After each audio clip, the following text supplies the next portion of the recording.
Ah, Reddit. You either love it, hate it, or find it to be a hive of scum and villainy. One thing's for sure, though. It's one of the most popular websites on the entire internet, and it's one that most of us probably visit every day. Reddit's done a lot of good since its inception.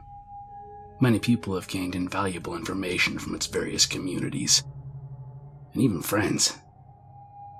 When used for good, it's honestly a pretty great thing to have at your disposal. However, much like anywhere else, there is a darker side. Join me today while I go over 10 of the most eerie, heart-wrenching, disturbing, strange, and sometimes downright repulsive Reddit posts and users. I present to you the Reddit Abyss.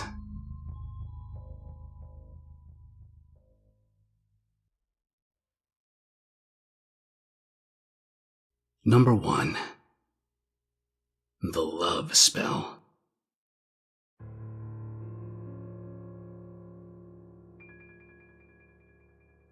Reddit has communities for everything.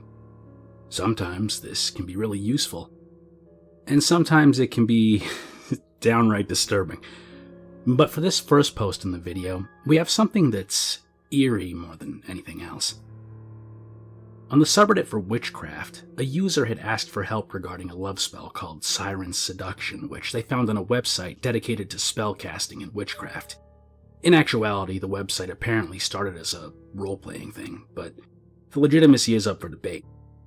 Anyway, the OP claimed the spell was working too well and that they wanted to know how to make it stop.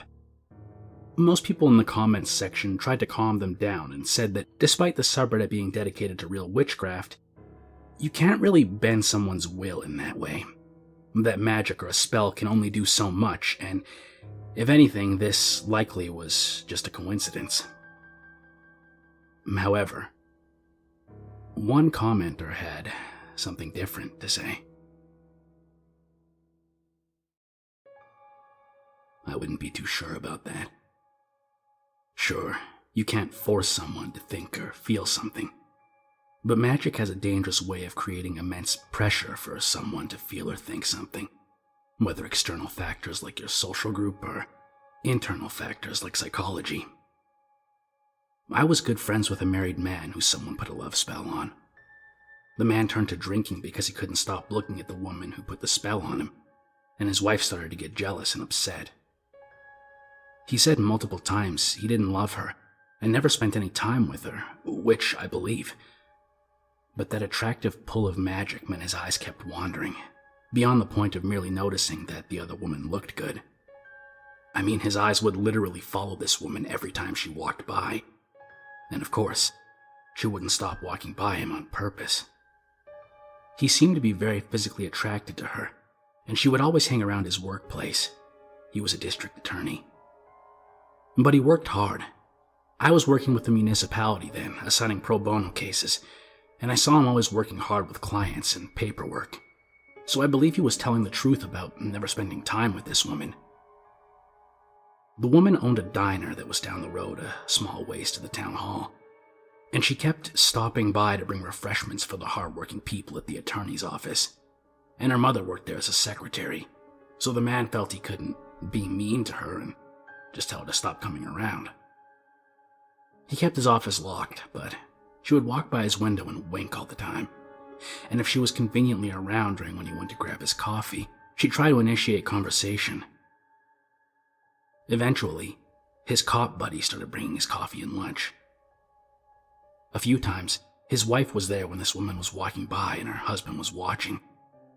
And the embarrassment from her being visibly pissed by that still wasn't enough to get her to leave him alone.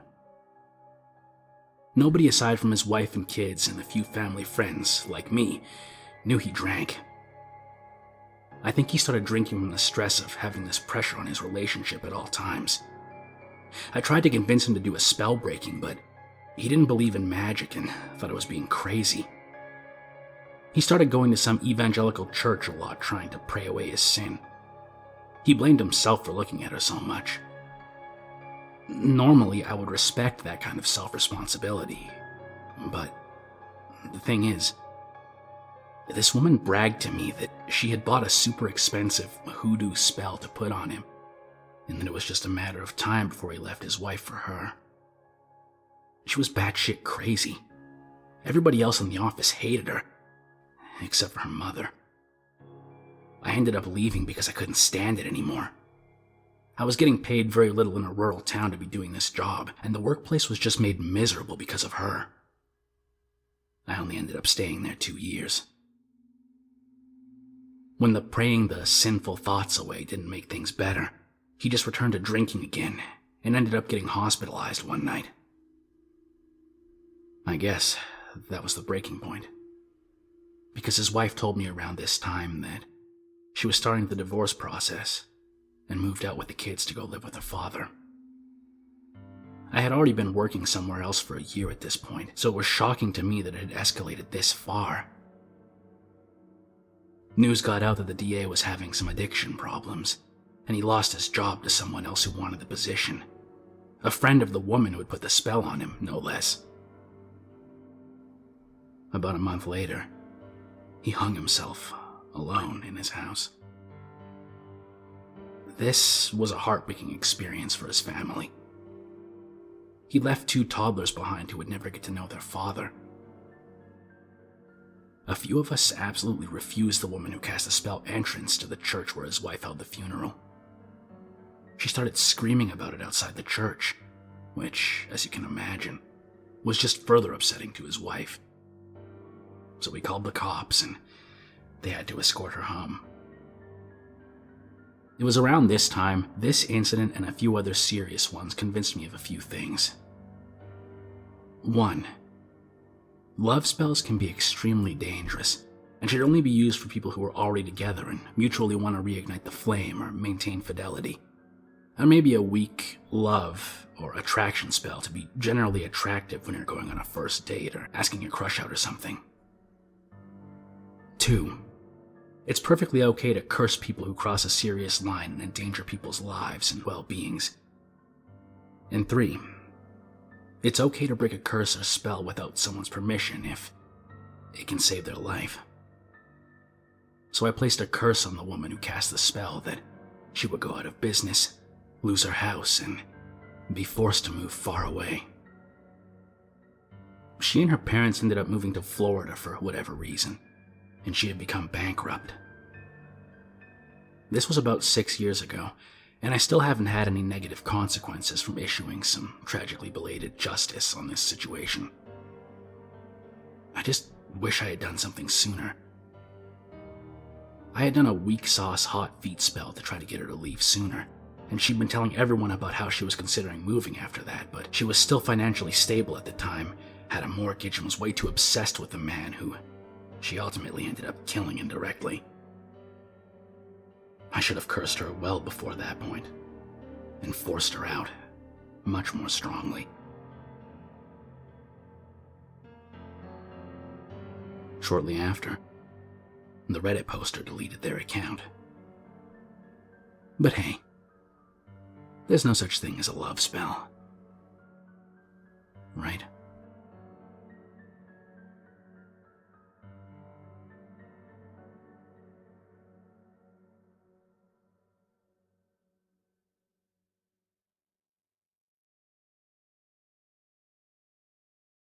Number 2. A branch for Annie.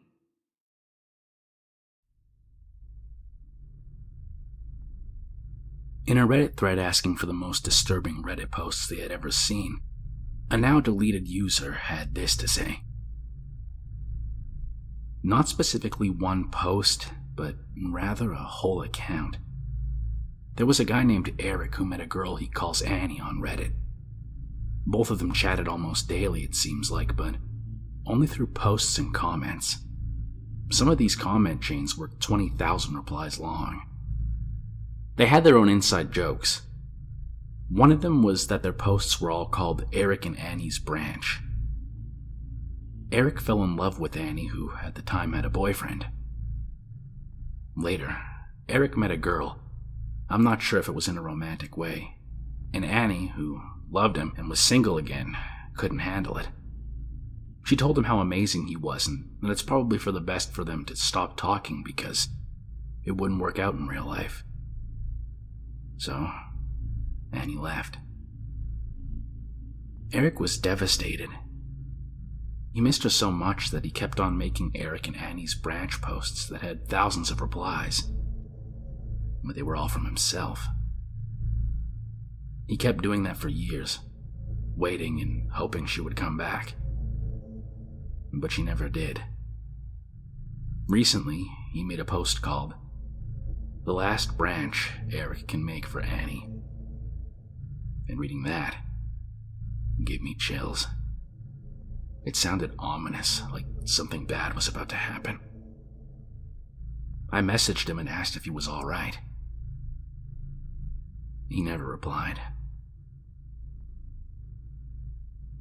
That's where the story ended for many years. But this entry has a happy ending, however. Because after a long time of being assumed dead, Eric finally came back.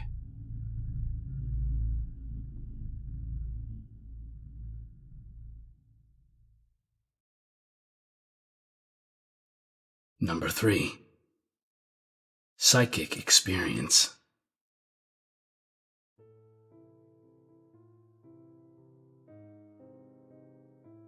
On an Ask Reddit post asking for users to post what they felt was proof that psychic abilities were real, there was a lot of arguing in the comments about the validity of it. But one user had this to say: "I used to consider myself as gifted of sorts and that I could sometimes predict future events and outcomes, but not necessarily based upon effort. At times, it would just come to me in random, daydream-like visions or in my sleep through a lucid dream. I chose to chase the phenomena because it did have some incredible accuracy.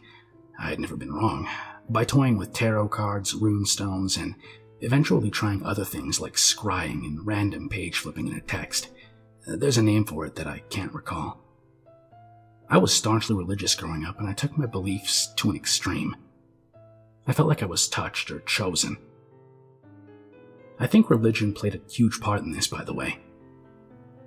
I never openly practiced for profit, but I did take no shame in hiding it. I would frequently share my thoughts and feelings with close friends and even strangers because I felt like it was my duty to do so.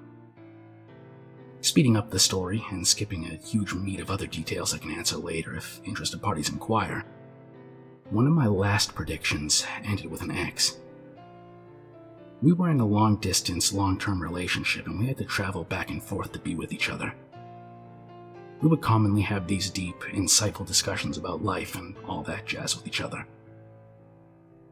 One evening in particular, I remember talking with her about the state of us. Being so far apart and unwilling to commit to marriage at the time, we discussed separation. I wasn't okay with it, but I think she was, so this may have led to some bias, even though I like to think I was completely open-minded about it. She asked me to focus and concentrate on my future and where I saw me at. So I did. She asked me to do the same for her. So I did. What I ended up seeing, though, wasn't pleasant, and I felt bad in the moment for telling her. I remember the numbers 3 and 4 rolling around in my head over and over. I remember a vehicle accident. I remember telling her over and over again, 3 and 4, 3, 3, 3, 3, 3 and 4. You'll never make it to 3 and 4. And she flat out asked me, "So, you're saying I won't live to be 34? I responded with something like, I don't really know. I just see numbers and I see a vehicle accident." I couldn't recall exactly what. I only saw wheels and debris. I remember thinking on it harder. I wanted more detail and to explore the dream a bit better, so I laid in silence for what seemed to be about 30 minutes or so. Eventually, I just piped up and said, "If you leave here, you'll never make it to 3 and 4. and that's all I had. I didn't put much more thought into it, and our relationship proceeded for about another 3 months before we finally did separate, and the subject never came up again. It's been nearly 7 or 8 years since we last spoke. I found out last week that on June 11th, one day before her 34th birthday, she was killed in an ATV accident. The user then posts a link to a news story which confirms what they said. I haven't been sleeping very well over it. About the same time we split up, I put the whole religious and New Age bullshit behind me. I didn't want anything to do with it anymore because I felt like it was to blame for some of the things that went wrong in my life. I've since become an atheist, and I'm fairly more biased to err on the side of logic nowadays than intuition. But now I feel like I've made a grave error, and I'm second-guessing myself once again. I know that one thing's for sure. I've never been able to change the outcome of anything I predicted. So, I'm trying to find some solace in that regard.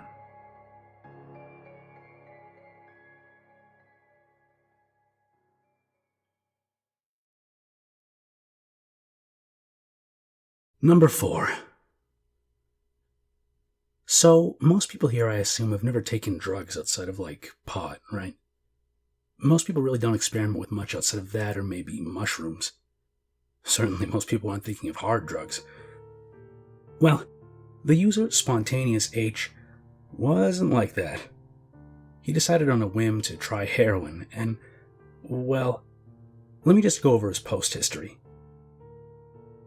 He starts off his first post titled, "I did heroin yesterday. I am not a drug user and have never done anything besides pot back when I was a teen. Ask me anything," by saying, "I've never been a drug user. I did drink once in a while and smoke pot years ago back when I was a teenager in high school a few times, and that's it. I'm 24 now. I have a master's and a well-paying full-time job." Sounds like a good start, right? He then goes on to say that an area where he walked by every day was known to have a drug dealer there, and he decides, inexplicably, to try heroin, thinking he won't get addicted. Things go from bad to worse. His second post is titled, "2 weeks ago I tried heroin once for fun and made an Ask Me Anything. I've been using since and shot up for the first time today." His next post is, "I am a patient in a psychiatric hospital. I was also technically dead last week. Ask me anything." His last post before getting clean was, "I am a heroin/opioid/multi-substance addict with bipolar disorder headed to rehab tomorrow because I didn't listen to Reddit. I overdosed 1 week ago and I'm in a psychiatric hospital. Ask me anything." Did I mention that this all took place within less than a year? In less than a year, this man went from having his life in order to using heroin and overdosing and being technically dead.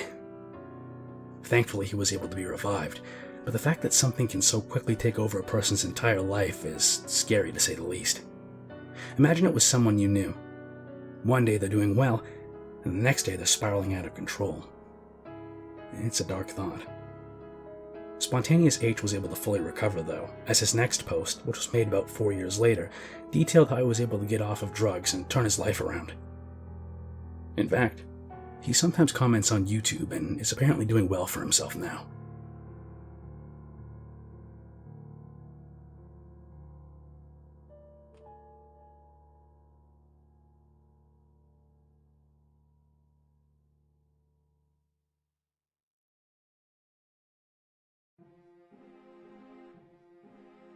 Number 5.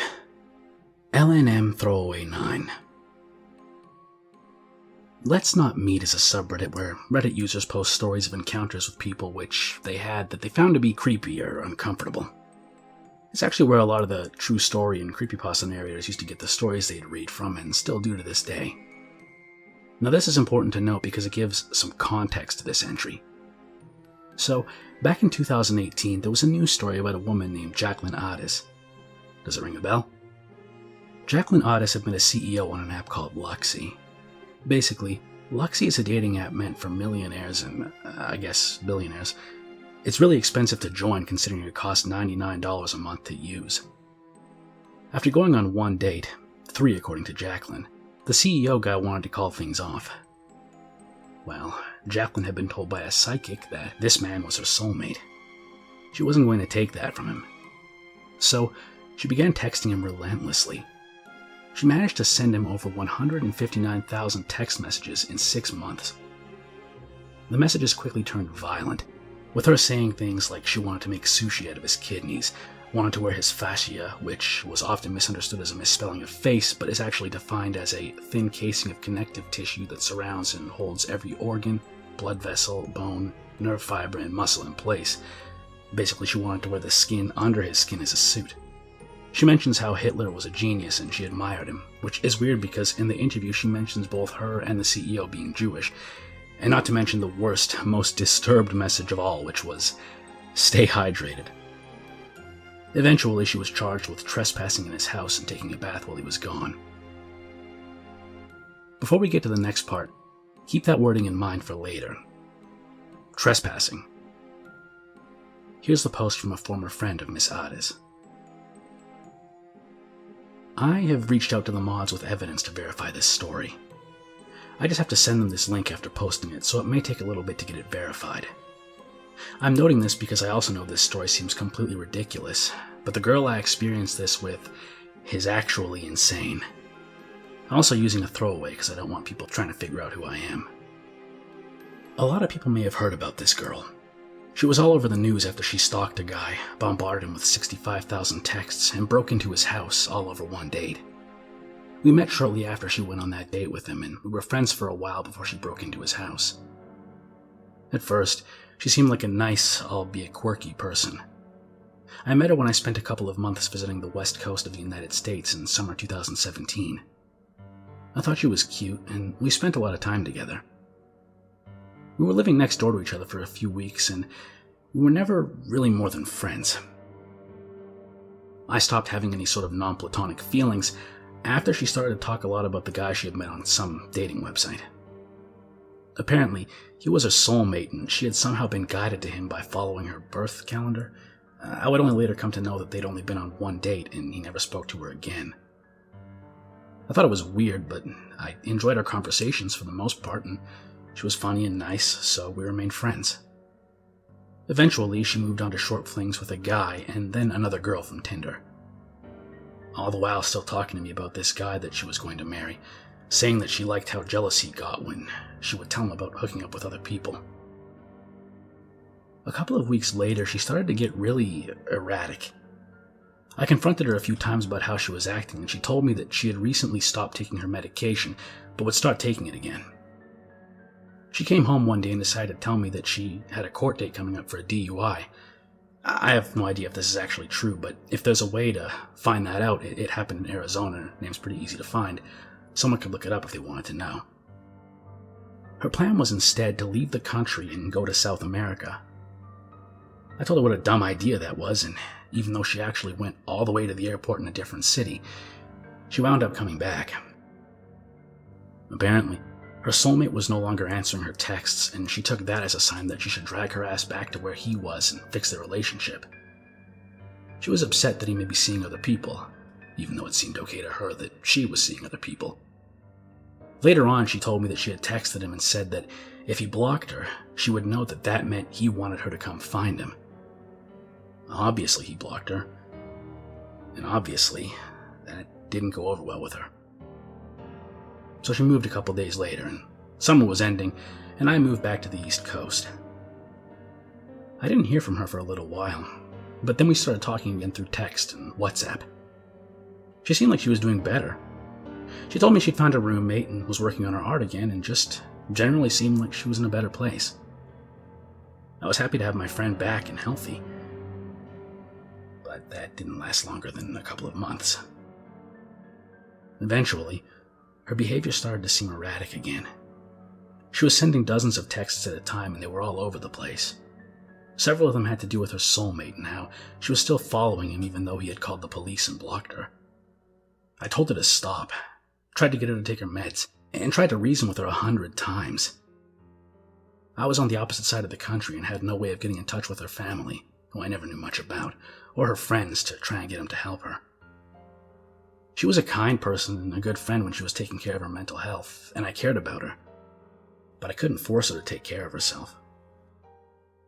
One day I set aside some time to call her, and I told her that she was overwhelming me and that she really needed to reach out to her family or someone who could help her. She told me that she couldn't do that because she needed to stay with me, or she would have to go back to her ex-husband. I don't think any of this is true, but she thought her ex-husband was going to have her killed or followed, that he had the entire police force in his pocket and had paid off her family to give him intel on her whereabouts and what was going on in her life. I had just moved for a job and lived in a small studio in a big city. I had no room for anyone to stay long term, and I wasn't about to do that anyway since she was starting to scare me at this point. She asked me if I still was living at my address, which really freaked me out because I had never given her my address or put it anywhere online, and she wouldn't tell me how she got it. I asked her to leave me alone and told her we couldn't be friends anymore unless she took some steps to get better. She obviously didn't take this well. Though I hated my tiny, cramped apartment, the reason I was drawn to it was because it had great security. It was actually on the upper floors of a hotel, although the hotel rooms were much nicer than the residence, and nobody was allowed through the residence elevators unless the resident had given their name to security ahead of time, and the guest had to show ID. After what happened next, I loved my cramped little apartment, because the staff kept me safe. It had been over a week since I had talked to her because I blocked her number and blocked her on WhatsApp. She tried texting me from 4 different phone numbers, using text-free and apps like that, but I just blocked them all and never responded. I was walking home from work one day and I was sure that I saw her across the street from my building. But it was storming out and I didn't get a good view. I rushed upstairs and calmed myself down in my apartment. Maybe I was just being paranoid. It's a big city. Lots of people have brown hair and glasses. I was just worried about her. But then, the phone rang. The desk was calling to see if I had forgotten to let them know I had a visitor. My heart sank. I asked them who was waiting. They said they tried asking for her name or ID, but she just walked out. And I knew it was her from the way they described her. I texted a mutual friend from over the summer. I wasn't really close with him, so we hadn't stayed in touch. But he told me she had lost it, and that he had blocked her too. Apparently she had gone back on the dating site she met her soulmate on, and found someone who looked just like him in my city. She was convinced it was him, and had come to find him. This was a very touristy city, but there was just no way this guy had coincidentally come out here. I was sure she'd gone bonkers, and I knew she was well aware of where that guy actually lived. I took a page out of her book and used a text-free number to text her that she should leave me alone, and I would call the cops if she ever came near me or my building again. In retrospect, I shouldn't have contacted her at all, but I was emotional and not using my better judgment. She said she just wanted to know if I could help her find something. Texted back really fucking fast too, and didn't even try to hide it. Then, I deleted the text-free app so she couldn't reach me again. I live in a very crowded area and I knew she couldn't get into my building, but I was still scared whenever I had to take public transit alone at night or was walking through less crowded areas to get home. I had a friend who used to work for the police, but not in this city or at the time this all happened, and she would drive me or walk me home from work whenever she could for a while. She told me I should go ahead and report it, even though they couldn't really do anything about it since she hadn't hurt me and nothing really happened. But I was embarrassed, and again I didn't use my better judgment. I felt like it was my fault for engaging with her for so long. I knew she was mentally unstable and I would still try to be her friend and help her.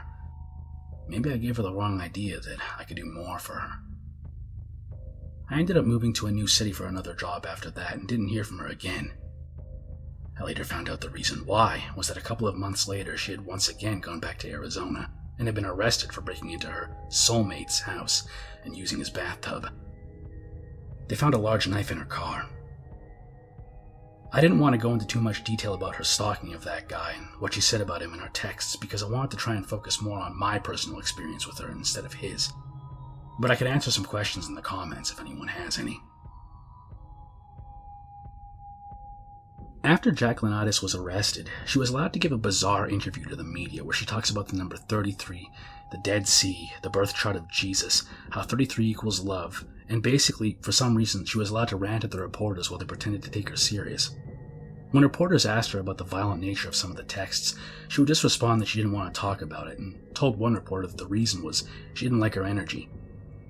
She mentions that she's happy to be in jail because if that's what a CEO guy thought she should be, then that was where she should be.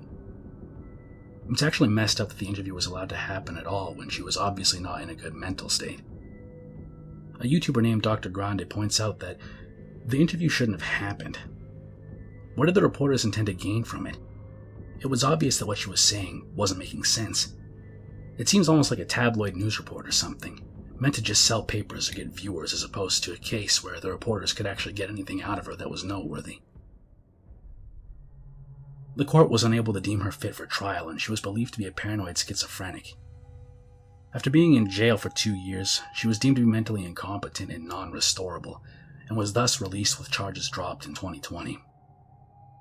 Her lawyer was quoted as saying, "I feel that justice was served. Obviously, she's mentally ill, and I hope that she's able to get the necessary treatment."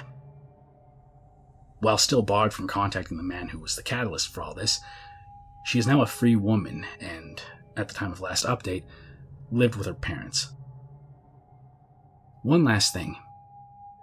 Users of the subreddit r/conspiracy claim that the case as it's presented today is not actually how it was presented originally.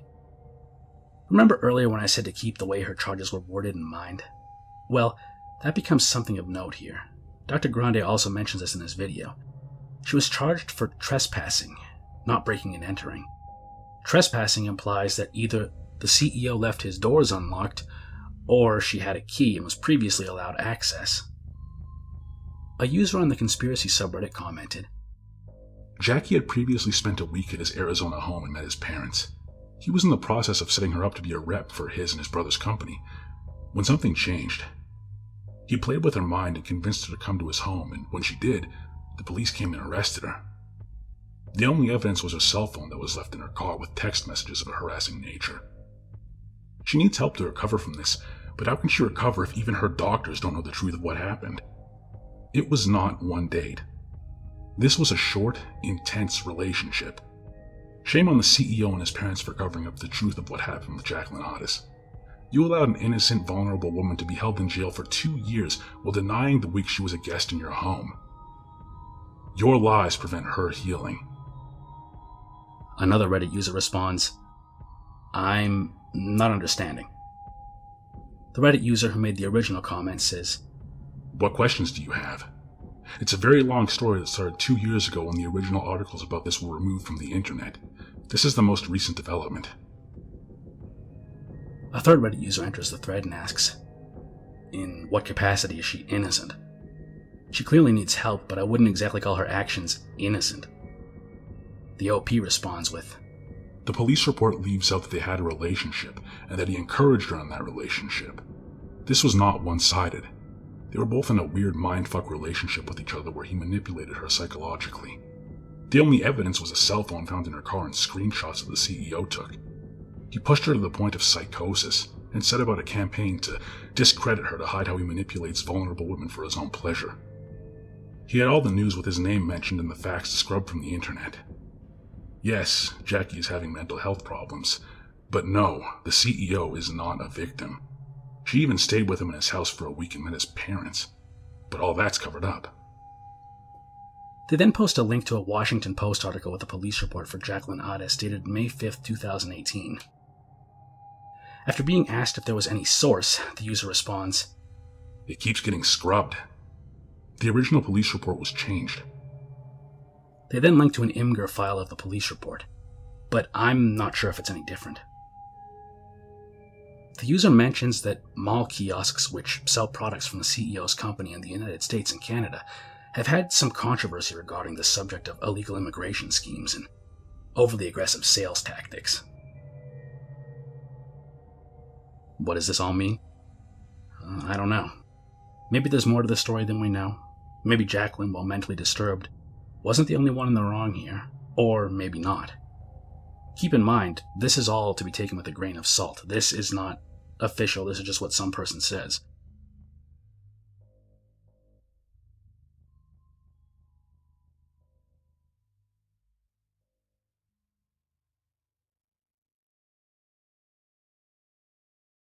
Number 6. Carl H. Programming. Reddit wasn't always as big as it is today. Neither was YouTube. You have to remember, back in the day, people would do videos just for fun. They couldn't actually make money off of them. So back then, it was a lot more difficult to find tutorials, but when you did, you knew it was somebody who truly had a passion for it, and that usually would make you like them even more. Here was someone who decided, out of the goodness of their heart and love for their craft, to share this information with you just to make your life better and to help you learn. One such user was Carl H. He had accounts on both YouTube and Reddit. He even had his own subreddit, and was given a Redditor of the Day award in 2012. He made many videos teaching people programming that can still be viewed to this day on YouTube. He gained 34,000 subscribers, which was pretty good for the time, and even now not an easy feat. During his AMA session for winning Redditor of the Day, he mentioned that he loved spending time with his family. He prevented someone from taking their own life, and he ran his own successful blog called ComputerScienceForEveryone.com. So you might imagine that he had a very dedicated following who was always excited for the next upload or post from Carl H. And all seemed fine, until one day in November of 2013. Carl stopped uploading, posting, and responding at all and seemingly vanished. Since it was so hard to find Carl online, his community started to get worried. Nothing was heard from him for some time. That is, until someone found a post on a news article from Alabama about a man with the same name as Carl H., Carl Harold, who was, along with another man, arrested and charged with 18 counts of conspiracy to commit sodomy, conspiracy to commit sexual abuse, complicity, sodomy, and sexual abuse of a child under 12, as well as aggravated child abuse. The child was Carl's own son. When this was discovered, the community immediately turned on Carl and were in disbelief that this person who was seen as a selfless human being was actually a monster. Carl was to be extradited for his charges and to appear in court on November 23, 2014. But on November 3rd, he was found hanged in his cell. You'd think that would be the end of it, but strangely, Carl would return one last time. On November 2016, long after Carl Harold was dead, his Reddit account posted to his subreddit that he was in fact alive, had faked his own death, and had escaped from prison and was planning on restarting ComputerScienceForEveryone.com, and that he was now living in Russia. He also said that he would do an Ask Me Anything post to explain. Obviously, this was BS. This never happened. It was someone who hacked into his account. But it's kind of eerie nonetheless.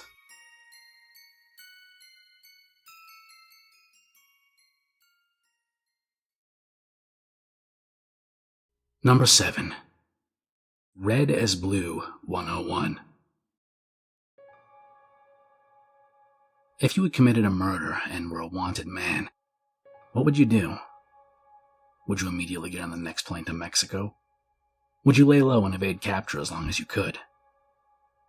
Well, Red as Blue 101, better known as Agur Hassan, was someone who found himself in that very situation. It's unclear what, but something happened between Hassan and his girlfriend, Melinda Vasile, in Kitchener, Ontario, on April 28, 2017.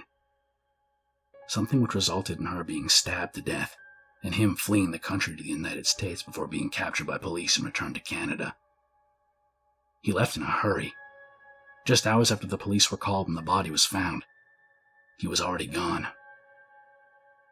He made a post on the subreddit Canada News with the title, "Wanted for Kitchener Murder, My Side." The text is as follows. I understand the early judgments made by society. Distancing myself makes it seem like I'm trying to escape a crime. I'm not. I'm only trying to give myself some space and fully take in what has happened before I turn myself in. The fact is, no one is more destroyed than I am.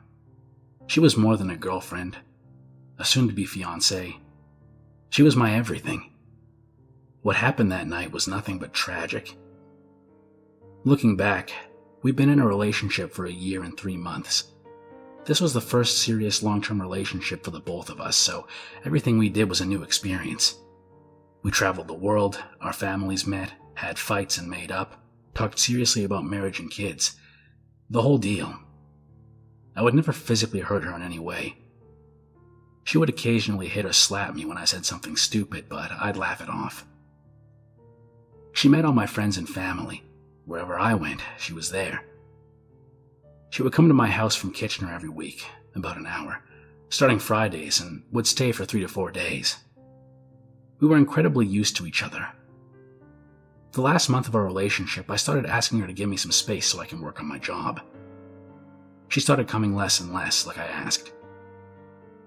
During March, her friend Anna got pregnant. Melinda and Anna then moved in together because Anna has a big family and wanted privacy in case she keeps the baby. I never met any of Melinda's friends at this stage, 1.2 years in. She told me all her friends only use her. That part was incredibly clear to me.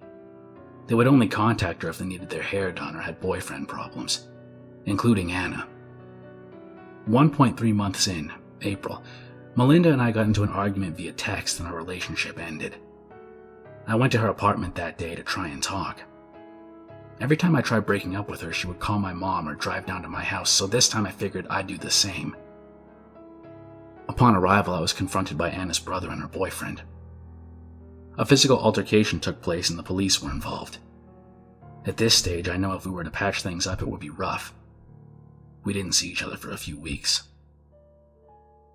Later on in April, Melinda and I started texting each other again. We agreed to see each other and talk, April 29. She was originally supposed to drive down to my house but felt sick, so I told her I would come and she agreed. Melinda told me Anna and her boyfriend were present, and the incident from before might make things awkward. I didn't mind. Upon arrival, it was just Melinda. She said Anna went to drop Christina off at a club. Christina's Melinda's sister. She invited me to her room right away. We cuddled and talked. We never spent so much time away from each other. We just cuddled, kissed, and talked about everything. A while later, Anna came back with another friend. She asked Melinda if everything was okay, and Melinda said yes. Anna will attest to this if she is honest. We continued to talk and finally decided it was worth it to try one more time. However, Melinda didn't want anyone to know, especially her family. She said after the police were involved and the physical altercation with Anna's brother and boyfriend happened, things wouldn't be right if they knew right away. I agreed we could keep it on the down low until things cooled down. We continued to talk. Anna and her other friend left the house to grab food. We both let everything out and our relationship was back on track. As I'm getting ready to leave, she asked me if I'd done anything with any other girls while we were on break or anytime we were on break, and I told her we needed to be honest and I said yes and told her about it. She started freaking out, wouldn't say a word and just kept slapping me with tears in her eyes. Slaps turned to hits. I told her I was sorry, but if she didn't stop, I'd do something back. She didn't stop. Then I stupidly pushed her, harder than I expected. She fell against the sink. This was the first time I ever did something physically violent towards her. I told her I was sorry. She said, "Leave. Leave now." I began saying sorry even more and asked if I could get a hug. She was still crying. I go up to her and try to give her a hug. Almost out of nowhere, she grabs a knife by the sink. Initially, I thought she was going to try and hold it to try and tell me to leave. She doesn't. She comes at me with full force, aiming towards my face. I tell her to stop. She doesn't. I tried grabbing the knife but ended up cutting my hands. After a few cuts, I lost it. I freaked out. I was scared and in a state of shock. Never in 100 years did I think she would use a knife against me. Out of shock and fear, I grabbed one. I hit her with it, almost blindly, a few times. I didn't know what happened. I was confused, shocked, and scared. I had no intentions of that happening. When I left, I honestly thought she just passed out. And then I looked at the blood and started freaking out and just ran. I didn't know for sure she had died till the next day. I honestly had no intentions of ever doing that to her. I was protecting myself. She was with me the most. We were each other's best friends. She would tell me everything, her deepest secrets that not even her friends or family knows.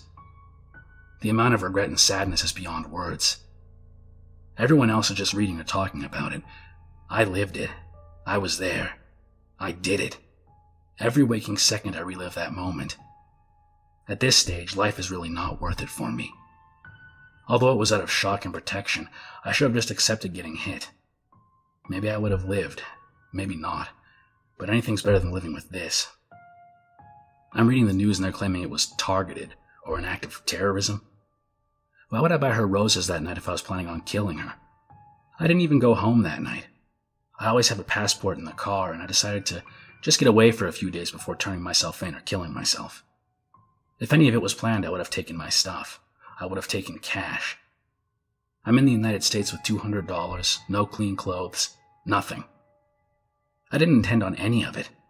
It was out of fear and protecting myself alongside shock. I'm sorry to everyone, especially Melinda's family.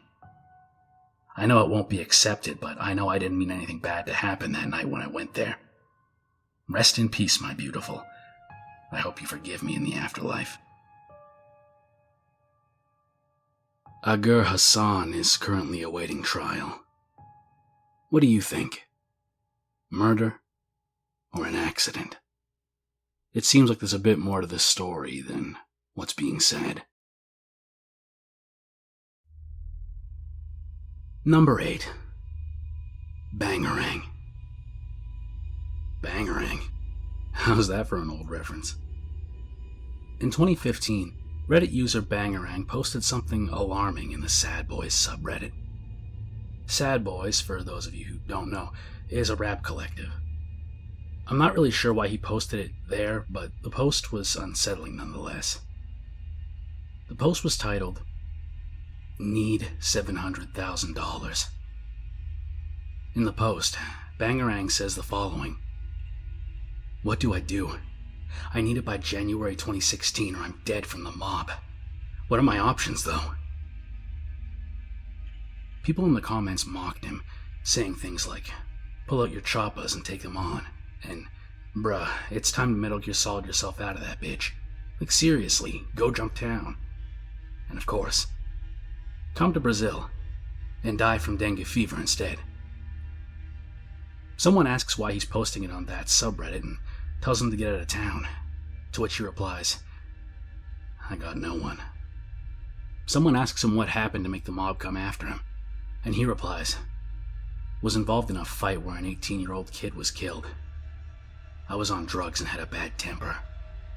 I was always protective of my friends, especially John. John was in a band and was taking off. He had a Facebook page, so we deactivated it. He made a new one. One of his friends that made a new one got real mad that he deleted the old page and thought I didn't want anything to do with her or his old friends because of the new fame and band. John tried to explain that to her, that it wasn't the case. I peered over John's shoulder, read their texts, and got heated. I started trash-talking the girl. She got her boyfriend's friends to meet me and my friends out in the desert for a brawl.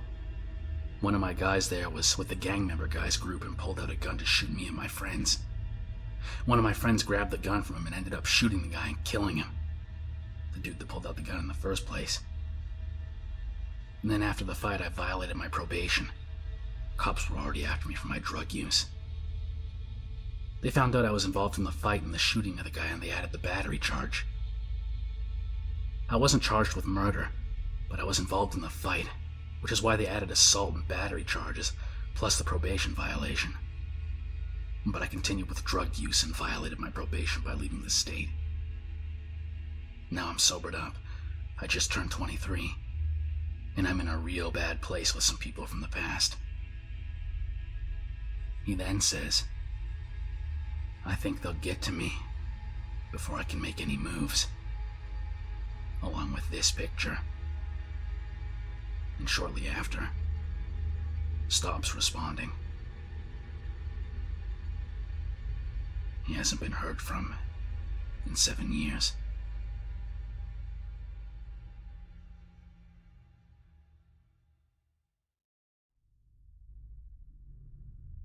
Number 9. 2_maggot. In 2016, on the Confessions subreddit, user 2_maggot posted about his interesting fetish. The post is titled, Used Maggots. It reads as follows. Where to begin?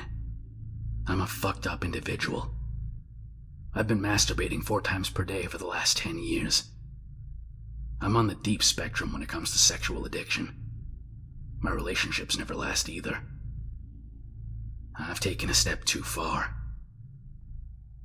I've stumbled upon some sexual content where people would play with worms and maggots and other insects on their genitalia. At first I was disgusted by this, but you know how it goes. Over time you get used to it and your brain normalizes something that really shouldn't be normalized. So at some stage last year I had my first maggot play session. I let the critter loose on the tip of my penis and then they would force their way in. I don't really know how to describe the sensation except for the word rapey. The first time had no bad consequences and I kinda moved on. Jump to early 2016. I found that my neighbor has a compost bin stack going with loads of earthworms and maggots. So I grabbed a bunch of maggots and went to play. This went on for about a week without consequences. I would sneak around every night to go grab a few and let them travel down my shaft. Jump to last week. So we have a trash bin outside that hasn't been emptied in a while and it stinks of decay and rotting flesh. So eventually I spot a few maggots around the bin, squirming around like crazy. Different variety than the ones in the compost bin. And I grabbed 4 of them and went to work. Well, literally within 10 seconds, I had 2 maggots very far down my urethra, and I could feel them trying to force their way further down. I quickly finished, and so one came out, but the other one went into my bladder. I panicked really badly, so I took a plastic water bottle and injected water up my urethra a few times to try and flush it out. No success. I had a maggot inside of me. So a day or so goes by, and I started getting green, yellow discharge and my urine smells really bad. My stomach and lower back starts getting very sensitive. I went to the pharmacy and bought 3 different kinds of over-the-counter meds for UTIs. This slightly alleviated the symptoms, so I stopped using them because they ran out anyway. And then this morning, the discharge is back and there's a lot of pain from my back. I still haven't seen the maggot and I assume it died in my bladder. So right now, I have a massive infection in my body.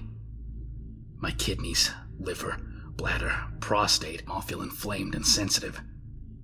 They might implode any minute and I think I'm dying.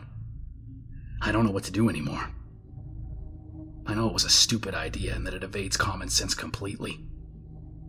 I just wanted to get it off my chest and maybe spread the word. Don't let the internet convince you that something is safe. Common sense can go a long way in keeping us alive. Also, if you have an addiction, try to stop or cut it out. It's destroyed my life and my ability to love and be loved. I actually recorded everything and uploaded it on Motherless, but I removed it again. There's a user group on Tribe. The specific fetish is called pharmacophilia.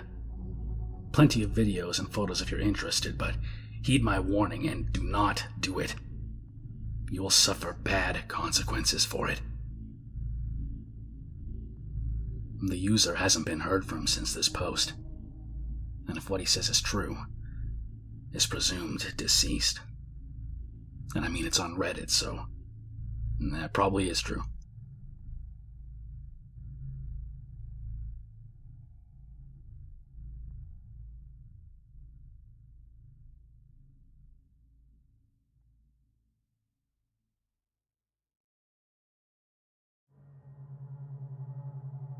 Number 10. Worthless 319. If you thought that last one was disturbing, wait until you hear this. By now, a lot of people are aware of the user Worthless 319. But if you aren't, Worthless 319 was a person who felt he had a specific purpose in life. He felt that he needed to be a sacrifice. In his first post on the subreddit titled Awakened, called Fear of Suffering / Bringing an Awareness into Suffering, he says, "The innate truths behind the universe have been revealed to me. I have severely self-mutilated to near death in the past, and I was awful at dealing with the pain. I couldn't remotely bring a non-judgmental awareness into it. Sitting on the edge of eternity, I see pure suffering, as awful as it gets once my life is over. It is my path to enlightenment, no different from Christ's, but I'm scared. I can't function anymore. I'm so afraid of what comes after for me." Saying me is an odd thing, though. Mere suffering exists. No sufferer is found. The deeds are, but no doer of the deeds is there. Nibbana is, but not the man that enters it. The path is, but no traveler on it is seen. I've read Be Here Now about 25 times front to back. Near the end it depicts Christ, and it says, "This trip requires total suffering, but it's gotta be suffering that is no suffering."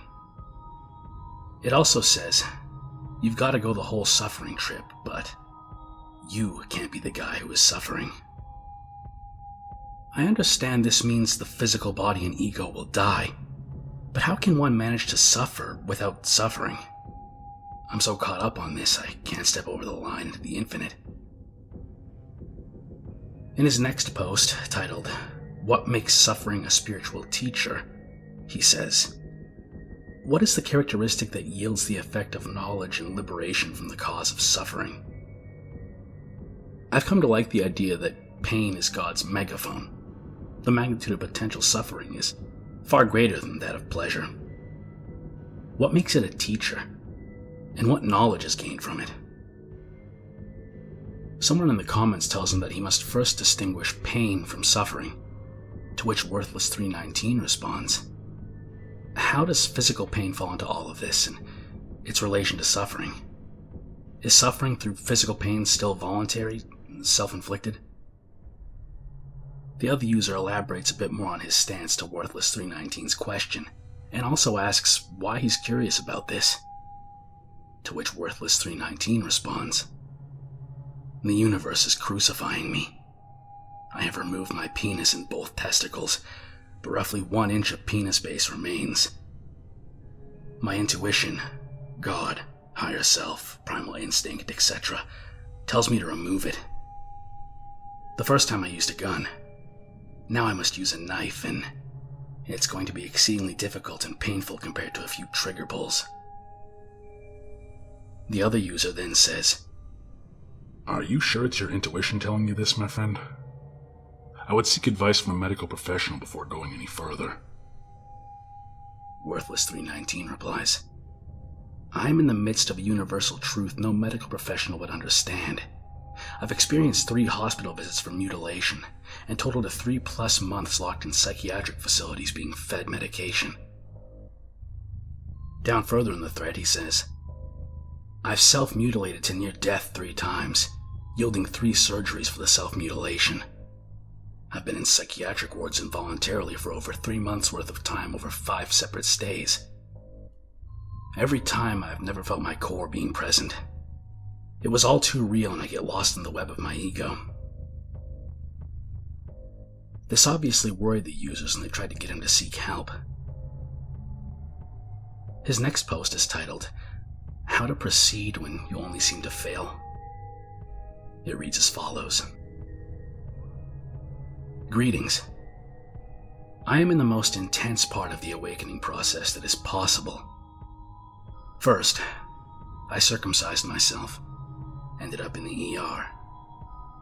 Next, I shot my penis 4 times with a revolver and consumed it after cooking it slightly on a frying pan. I called an ambulance on myself after freaking out and ended up at the ER. During that process, I blew apart my left testicle, and they removed it since it was beyond repair. Finally, after months of agonizing depression, I got the courage to sever my remaining testicle, ending up at the ER again. All I've done is follow God's will to crucify myself, but I always seem to fail. I cannot, for the love of God, make it past the obstacles given to me. Now God has come to me through my intuition, calling me to sever more of my genitals. When I look at what's left, it's about 1 centimeter worth of skin bulging out with an empty scrotum attached, and it's baffling that I'm supposed to sever more of it. At this point, I'm basically carving a hole into my body. Please. I'm in the darkest times of my life as Earth nears the end times war, and I have no idea what to do or where to turn. I'm so afraid of the pain and blood of doing this all over again, thinking once would be enough. Love and regards, Worthless 319. Edit. If there are any doubts, I can send pictures freely. Some people might be thinking this was a LARP or OP joking around. But no. He really did do the things he described to himself. And posted pictures of it. In yet another post he says, North Korea, Texas, the state I visited next month, now Florida, about to get ravaged by Irma. This is just the beginning. I don't know if I'll overcome these trials and tribulations before the end of Earth. All I've done is surrender to God, and it looks like it only makes things worse. I feel far worse than before I began this spiritual path. Everything is dark, and I see no light at the end of the tunnel. The only positivity is that I'm still alive, which means the battle isn't quite over yet. So, Worthless 319 believed he had to do this to himself, to stop a war from happening, that somehow he had to suffer in order to save mankind. His last comment says, It's an old pic I'm reminiscing upon as I'm stuck on a bus for 2+ days to get my revolver. Edit. I'm halfway across the country because I found someone that would murder me by cutting off my penis. But they would have mutilated my corpse unwillingly and eaten me. So I opted out. That was on October 7th, 2017. Since then, nobody has heard from Worthless 319. Whoever he is, I hope he was somehow able to get help. And that's all for today, folks.